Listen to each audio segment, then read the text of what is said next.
Welcome to கற்றுக்கற்பது channel. இப்போ என்ன பார்க்க போகிறோம், டெட் பேப்பர் 2ஓட சயின்ஸ் முக்கிய வினாக்கள் பார்க்க போகிறோம். இந்த பார்ட் 2 வீடியோ, இதுக்கு முன்னாடி பார்ட் 1 வீடியோ போட்டிருக்கோம். பார்க்காதவங்க நம்ம சேனல் பிளேலிஸ்ட்டில் சயின்ஸ் டிஎன் டெட் அப்படின்ற பிளேலிஸ்ட் இருக்கும், அதில் செக் பண்ணி பாருங்கள். அதே மாதிரி தமிழுக்கு பார்ட் 4 வரைக்கும் போட்டிருக்கோம். சோஷியல் ஸ்டூடெண்ட்ஸ்க்கும் சோஷியல் போட்டிருக்கோம், பார்க்காதவங்க அதை செக் பண்ணி பாருங்கள். மொத்தம் இதில் 30 கேள்விகள் இருக்குது. அதாவது 6th உள்ள அளவீட்டியலில் தான் அந்த பார்ட் 1. இது 7th உள்ள அளவீட்டியல் கொஸ்டினை எடுத்திருக்கோம். அதே மாதிரி 8th அளவீட்டியல் 6th to 8th உள்ள போர்ஷன் எல்லாத்தையும் ஃபஸ்ட்டு கம்ப்ளீட் பண்ணிவிட்டு அப்புறம் 9th 10th இம்பார்ட்டன்ட் டாபிக்ஸ் மட்டும் பார்க்க போகிறோம். இப்போ முதல் கேள்வியை பார்த்தா, இயற்பியல் அளவுகள் எத்தனை வகைப்படும்? இதற்கு சரியான ஆப்ஷன் ஏ 2. இயற்பியல் அளவுகள் எத்தனை வகைப்படும்? 2 வகைப்படும். அது என்னன்னு பார்த்தீங்கன்னா, ஃபர்ஸ்ட் அடிப்படை அளவுகள், செகண்டு வழி அளவுகள். இதெல்லாம் நோட் பண்ணி வச்சுக்கோங்க, ரீகால் பண்ணுறது ரொம்ப ஈஸியாக இருக்கும். அடுத்து 2வது கேள்வி, அடிப்படை அலகுகளில் தவறானது எது? இதற்கு சரியான ஆப்ஷன் டி பரப்பு. அடிப்படை அலகுகளில் தவறானது பரப்பு. அப்போ சரியானது என்னன்னு பாருங்க, நீளம், நிறை, காலம் அப்படின்றது அடிப்படை அலகுகளில் சரியானது. அடுத்து 3வது கேள்வி, எஸ்ஐ அலகு முறையில் எத்தனை அடிப்படை அளவுகள் உள்ளன? இதற்கு சரியான ஆப்ஷன் டி, எஸ்ஐ அலகு முறையில் எத்தனை அடிப்படை அளவுகள் உள்ளன? 7 இருக்கு. அது என்னென்ன அப்படின்னு வீடியோவில் பார்க்குறோம். ஃபர்ஸ்ட் இந்த பக்கம் உள்ளதெல்லாம் அடிப்படை அளவுகள், இந்த பக்கம் உள்ள அலகுகள், யூனிட்ஸ்ன்னு சொல்லுவோம்ல, அதுதான். அது 7 என்னென்னு பாருங்க, நீளம், நிறை, காலம், வெப்பநிலை, மின்னோட்டம், பொருளின் அளவு, ஒளிச்செறிவு.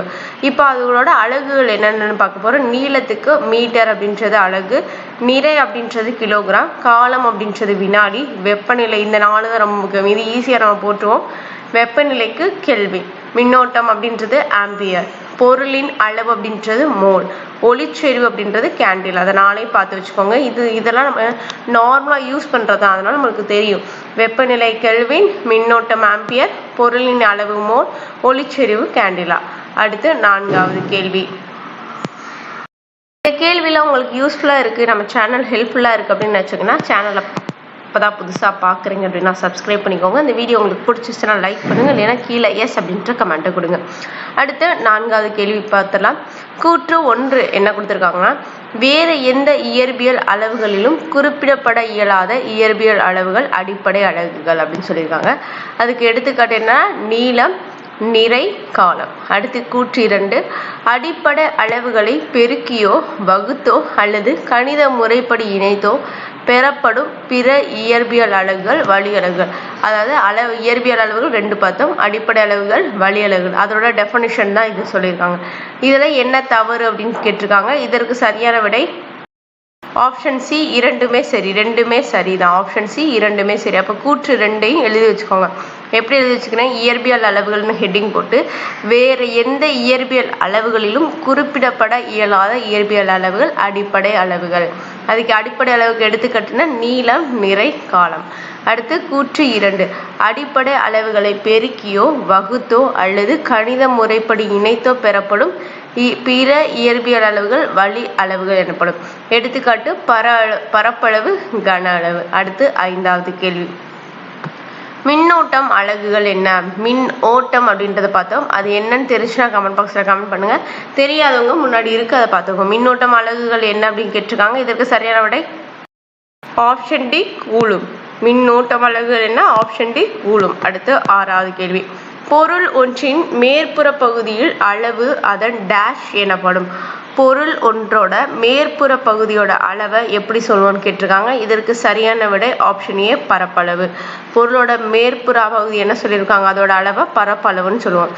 அடுத்து அடர்த்தியோட அலகுகள் என்னன்னு கேட்டிருக்காங்க. இதற்கு சரியான option D kilometre, metre -3 note பண்ணி வச்சுக்கோங்க. அடுத்து 8வது கேள்வி, கூற்று 1, ஒரு சதுர மீட்டர் என்பது ஒரு மீட்டர் பக்களவு கொண்ட சதுரம் ஒன்றினுள் அடைக்கப்படும் பரப்பாகும்.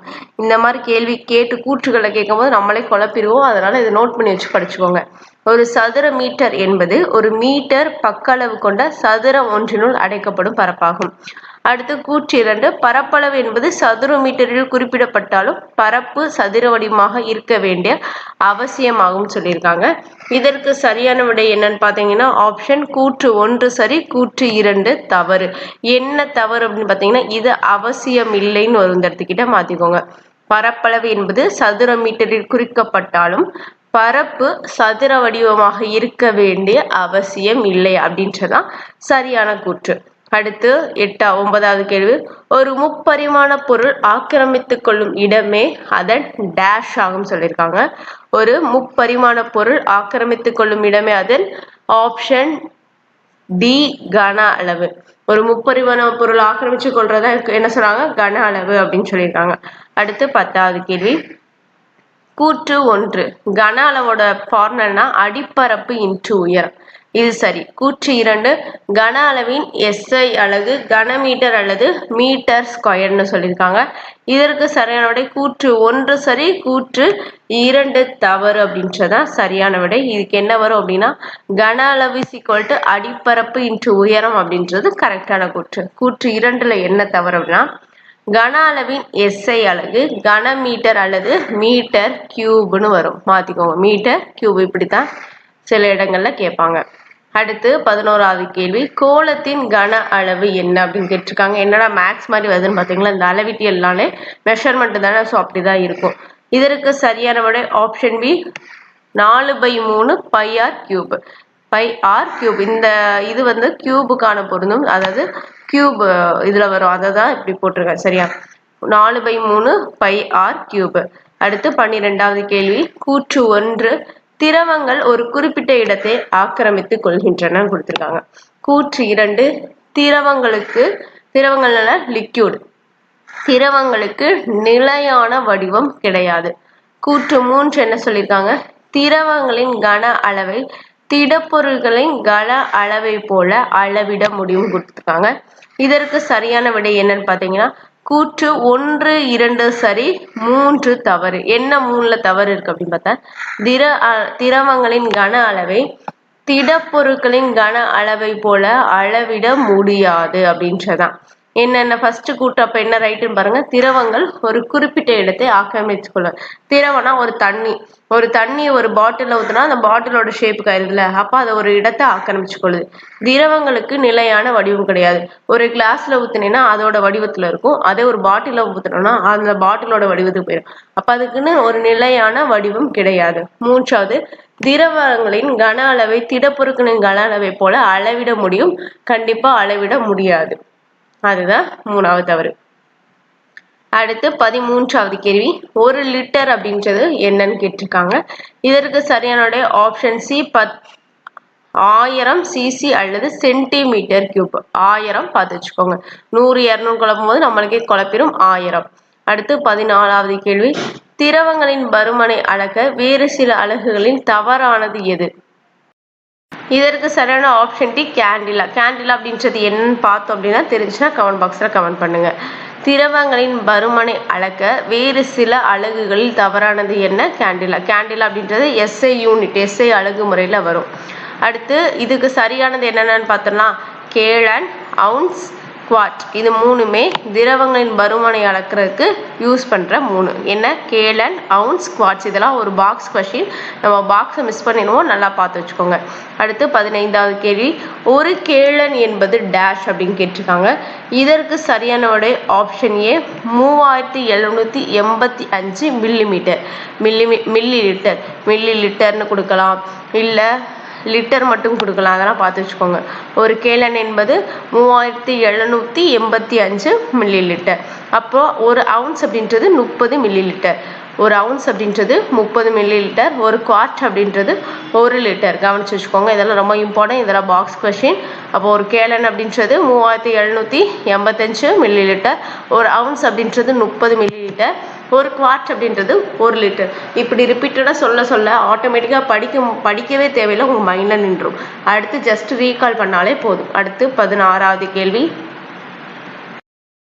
ஒரு பொருள் லேசானதா அல்லது டேஷை பொறுத்து அப்படின்னு கேட்டிருக்காங்க. ஒரு பொருள் லேசானதா அல்லது டேஷை பொறுத்து. இது ஆப்ஷன் சி அடர்த்தியை பொறுத்து. ஒரு பொருள் லேசானதா அல்லது அடர்த்தியை பொறுத்து இருக்கு அப்படின்னு சொல்லியிருக்காங்க. அடுத்து 17வது கேள்வி, அடர்த்தி அப்படின்றதுக்கு என்ன ஃபார்முலா வரும் அப்படின்னு கேட்டிருக்காங்க. இதற்கு சரியான ஆப்ஷன் ஏ நிறை டிவைடட் பருமன்.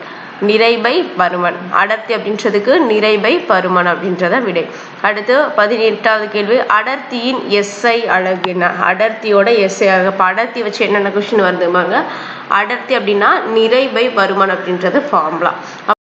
18வது கேள்வி, அடர்த்தியின் SI அலகு என்ன அப்படின்னு கேட்டிருக்காங்க. இதற்கு ஆப்ஷன் ஏ பார்த்து வச்சுக்கோங்க. இது மீட்டர் கியூப் அடர்த்தியின் SI அலகு. அதே மாதிரி அடர்த்திக்கு CGS அலகு அப்படின்றதுக்கு அதையும் நோட் பண்ணி வச்சுக்கோங்க.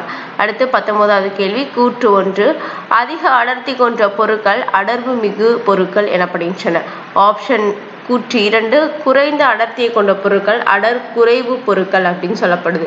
இதற்கு என்ன ஆப்ஷன் பார்த்தீங்கன்னா, இதற்கு சரியான ஆப்ஷன் சி இரண்டுமே சரி. அப்போ அடர் மிகு அடர் குறை அப்படின்றத பார்த்து வச்சுக்கோங்க. அதிக அடர்த்தி கொண்ட பொருட்களை அடர்வு மிகு பொருட்கள் அப்படின்னு சொல்லியிருக்காங்க. குறைந்த அடர்த்தியை கொண்ட பொருட்களை அடர்வு குறை பொருட்கள் அப்படின்னு சொல்லியிருக்காங்க. அடுத்து 20வது கேள்வி, பாதரச பொருட்களோட அடர்த்தி என்ன அப்படின்னு கேட்டிருக்காங்க. இதற்கு சரியான ஆப்ஷன் ஏ 13,600. பாதரச பொருட்களோட அடர்த்தி 13,600. அடுத்து 21வது கேள்வி, தங்க பொருட்களோட அடர்த்தி என்னன்னு கேட்டிருக்காங்க. இதற்கு சரியான ஆப்ஷன் டி 19,300. பாதரசத்தோடது 13,600, தங்கத்தோட பொருட்களோட அடர்த்தி என்ன 19,300. அடுத்து காற்று பொருட்களோட அடர்த்தி என்னன்னு கேட்டிருக்காங்க. இதற்கு சரியான ஆப்ஷன் ஏ 1.2. காற்று பொருட்களோட அடர்த்தி 1.2. அடுத்து இயல்பு பொருட்கள் அடர்த்தி, இது புக்கில் கொடுத்துருக்காங்க, நோட் பண்ணி வச்சுக்கோங்க. இது வாயு அப்படின்றதுக்கு காற்றும் மண்ணெண்ணையும் வாயுவோட இதில் வருது. இதற்கோட அடர்த்தி, காற்றோட அடர்த்தி நம்ம பார்த்தோம் 1.2. மண்ணெண்ணோடையது என்னன்னு பார்த்தீங்கன்னா 800 அடர்த்தி. வாயு அப்படின்றதுக்கு காற்று மண்ணெண்ணெய் இருக்கு. காற்றுக்கு 1.2, மண்ணெண்ணெய்க்கு 800. இதெல்லாம் கேட்கலாம், நோட் பண்ணி வச்சுக்கோங்க. அடுத்து திரவம். திரவத்தில் என்னென்ன வருது? 4 வருது. நீர், பாதரசம், மரம், அலுமினியம். நீரோட அடர்த்தி எவ்வளோன்னு பார்த்தீங்கன்னா 1000. பாதரசத்தோட நம்ம கேள்வியில் பார்த்தோம் 13,600. மரத்தோட அடர்வு எவ்வளோன்னு பார்த்தா 770. அலுமினியத்தோட அடர்வு எவ்வளோன்னு பார்த்தீங்கன்னா 2,700. அடுத்து திரவத்திற்கு 3 இருக்கு. நீர், பாதரசம், மரம், அலுமினியம். இதில் திரவம் எது இல்லைன்னு கேட்பாங்க. நம்ம மரத்தை தான் ஃபஸ்ட்டு போய் கை வைப்போம், அதனால பார்த்து வச்சுக்கோங்க. அடுத்து திண்மம். இரும்பு, தாமிரம், வெள்ளி, தங்கம் இதெல்லாம் சாலிடு. இதில் என்னென்ன இருக்குது? இரும்புக்கு எவ்வளவு? 7,800. தாமிரத்துக்கு 8,900. வெள்ளிக்கு 10,500. தங்கத்துக்கு 19,300. இதெல்லாம் ரொம்ப முக்கியம். அடர்த்தி நல்லா நோட் பண்ணி வச்சுட்டு திரும்ப ரீகால் பண்ணிட்டே இருங்க. அடுத்து 23வது கேள்வி, கூற்று 1, சமையல் எண்ணெய் மற்றும் விளக்கெண்ணெய் போன்றவை பார்ப்பதற்கு நீரை விட அடர்த்தி மிகுந்தவைகளாக தோன்றினாலும் அவற்றை விட நீர் குறை அடர்த்தி கொண்டது. கூற்று 1 கொடுத்துருக்காங்க. கூற்று 2 என்னன்னா, விளக்கெண்ணெயில் ஒரு துளி நீரை இடும்போது நீர்த்துளி மூழ்குகிறது. ஆனால் நீரில் ஒரு துளி விளக்கெண்ணெய் இடும்போது அது மிதந்து நீரின் மீது படலத்தை உருவாக்குகிறது. எனில் சில எண்ணெய் வகைகள் நீரை விட அதிக அடர்த்தி கொண்டவை. கூற்றுகள் தான் நம்ம சயின்ஸை பொறுத்த வரைக்கும் அதிகமாக வரும், அதெல்லாம் நோட் பண்ணி வச்சுக்கோங்க. போகிறோம்.